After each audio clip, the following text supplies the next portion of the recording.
Welcome back to my channel learning continuous. 1 month అయింది నేను video చేసి. చాలామంది అడుగుతున్నారు నన్ను, అన్న టీజీపీఎస్సి ఏమైంది న్యూస్? ఏమైంది న్యూస్ అంటే ఏం కాలేదు, అందరం November 18th కోసం వెయిటింగ్. First point. ఇంకోటి ఏంటంటే మనము అంటే నాకు పిటిషనర్స్ చెప్తున్నారు, అన్న నువ్వు బయటనేమో ఇన్ఫర్మేషన్ పాస్ చేస్తే ఆ ఇన్ఫర్మేషన్ టీజీపీఎస్సికి చేరుతుంది ఎట్లనో అట్లా. ఎందుకంటే వాట్సాప్ గ్రూపులలో, టెలిగ్రామ్ గ్రూపులలో అందరు వాళ్ళే ఉన్నారు కదా, కోవర్ట్స్. డిపార్ట్మెంట్ వాళ్ళు ఉన్నారు, ఐబీ వాళ్ళు ఉన్నారు, రేవంత్ అన్న కోవర్ట్స్ ఉన్నారు కదా. So somehow they are passing this information to TGPSC, and TGPSC is taking measures for them. So అందుకోసము నన్ను ఎక్కువ మాట్లాడొద్దు అని ఒక కైండ్ ఆఫ్ ఇన్ఫర్మేషన్ వచ్చింది నాకు. సో నేను కూడా ఏం మాట్లాడతలేను, అది పక్కన పెడదాం. బట్ మ్యాటర్ ఏంటిదంటే petitioners are very strongly stating that వాళ్ళ దగ్గర మంచి మంచి పాయింట్స్ వచ్చినాయని చెప్తున్నారు. సో ఆ పాయింట్స్తో మనము గట్టిగా ఉంటుంది November 18th అనేది వాళ్ళ వాదన. సరే, మంచిదే కదా. నేను కూడా అందుకోసం డీటెయిల్స్కి పోలేదు ఎందుకంటే ultimately we want the case to be won by the petitioners. మనము వాళ్ళని గౌరవించాలి కాబట్టి నేను కూడా ఏం అడగలే గట్టిగా. సరే అన్న, యాజ్ లాంగ్ యాజ్ మీకు స్ట్రాంగ్ పాయింట్స్ దొరికితే అంతకంటే ఏముంది. ఇప్పుడు మనకు దొరికింది కదా ఒక స్ట్రాంగ్ పాయింట్, 5% రిజర్వేషన్.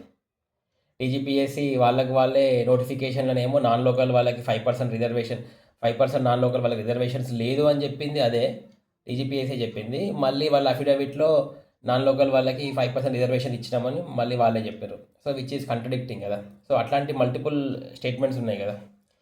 సో అదొక ఎగ్జాంపుల్, మనకు రీసెంట్గా దొరికిన ఎగ్జాంపుల్. జస్ట్ నేను అది అందరు షేర్ అయింది కాబట్టి చెప్తున్నాం. బట్ మిగతా ఇన్ఫర్మేషన్ అయితే నా దగ్గర అయితే ఏం లేదండి ప్రస్తుతానికి. అయితే నేను కూడా ఏం మాట్లాడదలుచుకోలేదు ప్రస్తుతానికి వాటి గురించి. కానీ మరి టాపిక్ ఏంటిదంటే నిన్న ఈరోజు చూస్తున్నాం కదా, వాళ్ళకి ఏపీ గవర్నమెంట్ వాళ్ళు, మన ఏపీ గవర్నమెంట్ కాదు, ఎనీ గవర్నమెంట్ ఇన్ఫ్యాక్ట్, మన క్రికెటర్స్, ఉమెన్ క్రికెటర్స్ గెలిచారు కదా. క్రికెటర్స్ గెలిస్తే వాళ్ళకి ఉద్యోగాలు, గ్రూప్ 1 ఉద్యోగాలు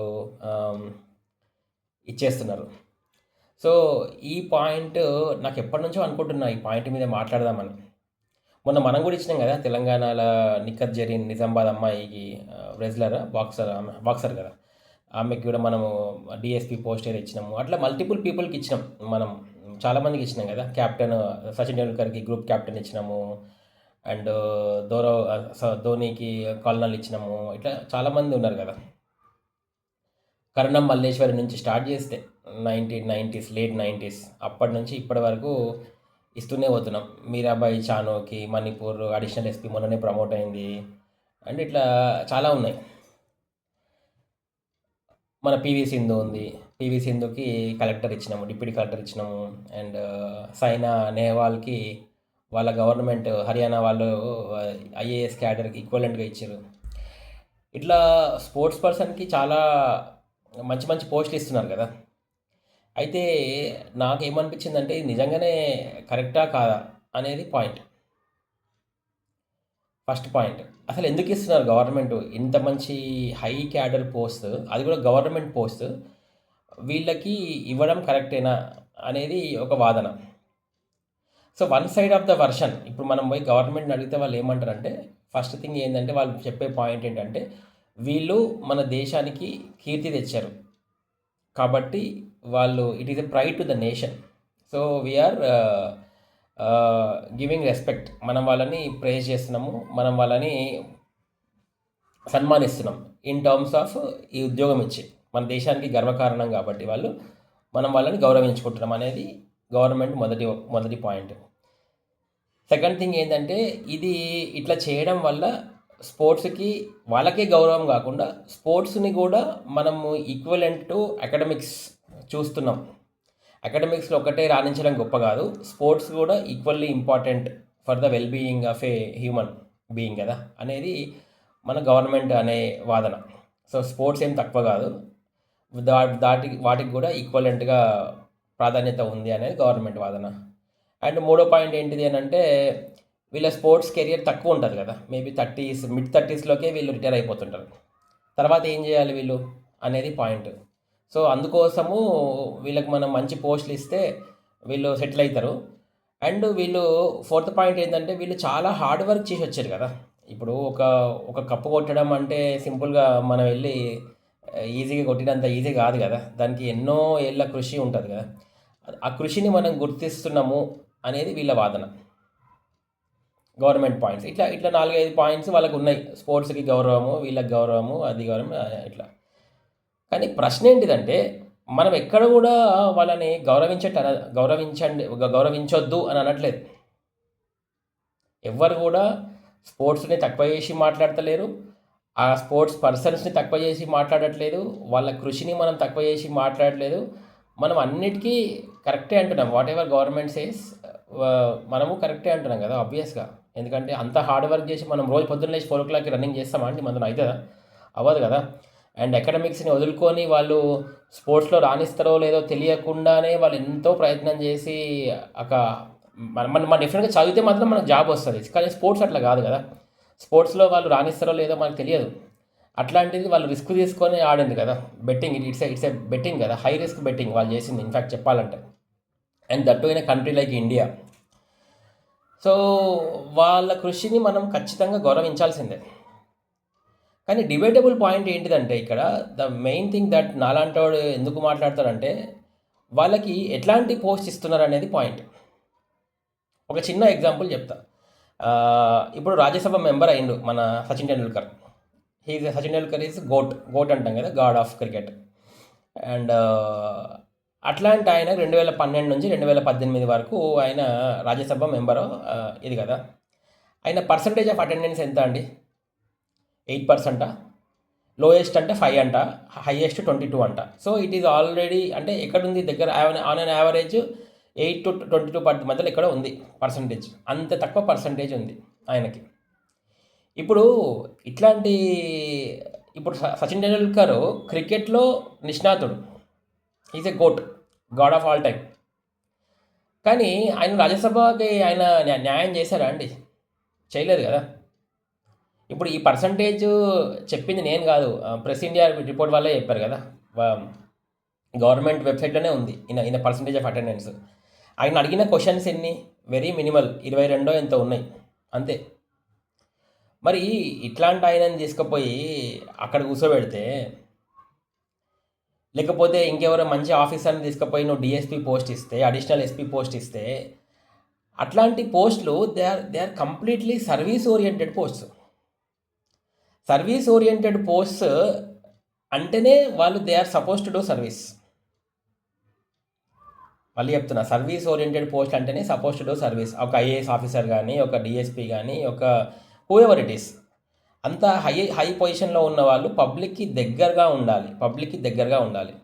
ఈ గవర్నమెంట్స్ వీళ్ళకి నచ్చినట్టు నీకు 2 డిఎస్పీ పోస్టులు, నీకు ఐఏఎస్ పోస్టులు అంటే, బయట చదివేటోళ్ళేమో ఉద్యోగస్తులేమో మినిమం 5 నుంచి 6 సంవత్సరాలు ఆన్ అన్ యావరేజ్గా తీసుకుంటే, ఇప్పటి వరకు సివిల్ సర్వీసెస్ కానీ గ్రూప్ 1 కానీ తీసుకుంటే, నెంబర్ ఆఫ్ పీపుల్ ఓవరాల్గా యావరేజ్ తీసుకుంటే మినిమం 5 to 6 years ఉంటుంది ఒక్కొక్కరికి. అంటే యావరేజ్గా ఎంత కష్టపడ్డారు అన్నదానికి. కొంతమందికి వస్తుంది 1-2 yearsకి వస్తుంది, వాళ్ళ ఎక్సెప్షన్, వాళ్ళ పక్కన పెడతాం. బట్ ఓవరాల్గా యావరేజ్ తీసుకుంటే 5 to 6 years. ఇంత టైం వెచ్చించి ఇంత సేవ చేయాలనుకున్న వాడేమో 5-6 years తర్వాత వాడికి జాబ్ వస్తుందో రాదో వాడికి డౌట్. అల్టిమేట్గా రాకపోతే మళ్ళీ ఏ ప్రైవేట్ ఉద్యోగానికి వచ్చేస్తున్నాడు. వాళ్ళ ఏజ్ అయిపోతుంది, నెత్తి మీద జుట్టు పోతుంది, అంత పోతుంది, but he's coming back to this job. మరి ఇట్లాంటి వాళ్ళకి ఈ స్పోర్ట్స్ పర్సన్కి ఇంత పెద్ద పోస్టులు ఇచ్చేస్తే వీళ్ళకి కడుపు మండుతుందా మండదా? ఖచ్చితంగా మండుతుందండి. ఎందుకు మండదు? ఎందుకంటే వీళ్ళు ఇప్పుడు ఒక స్పోర్ట్స్ పర్సన్ని నువ్వు గౌరవించాలంటే నువ్వు ఏం చేయాలంటే, ఫస్ట్ థింగ్ ఇట్లాంటి సర్వీస్ పోస్ట్ ఇవ్వకు. ఒకవేళ మంచి పోస్టే ఇవ్వాలనుకుంటే స్పోర్ట్స్ రిలేటెడ్ ఇవ్వు. ఫర్ ఎగ్జాంపుల్ నీకు రైల్వే ఐఆర్సిటీసీలో ఒక హయ్యెస్ట్ స్పోర్ట్స్ పర్సన్, దాంట్లో కూడా స్పోర్ట్స్ ఉంటాయి కదా, దాంట్లో హయ్యెస్ట్ స్పోర్ట్స్ పొజిషన్ ఇవ్వు. దాంట్లో ఎవడు ఆపిండి నేను? గవర్నమెంట్ని. అంతేగాని నువ్వు ఐఏఎస్ క్యాడర్లో కూర్చోబెడితే ఆమె ఎంతసేపు ఆయన ఉద్దేశం అంతా కూడా దీని మీద ఉంటుంది, స్పోర్ట్స్ మీద ఉంటుంది. ఏం సర్వీస్ చేస్తారు వాళ్ళు? ఓన్లీ అంటే నీ కారు మీద రెడ్ బుగ్గ పెట్టుకొని తిరగడం తప్ప ఎటువంటి ఉపయోగం లేదు.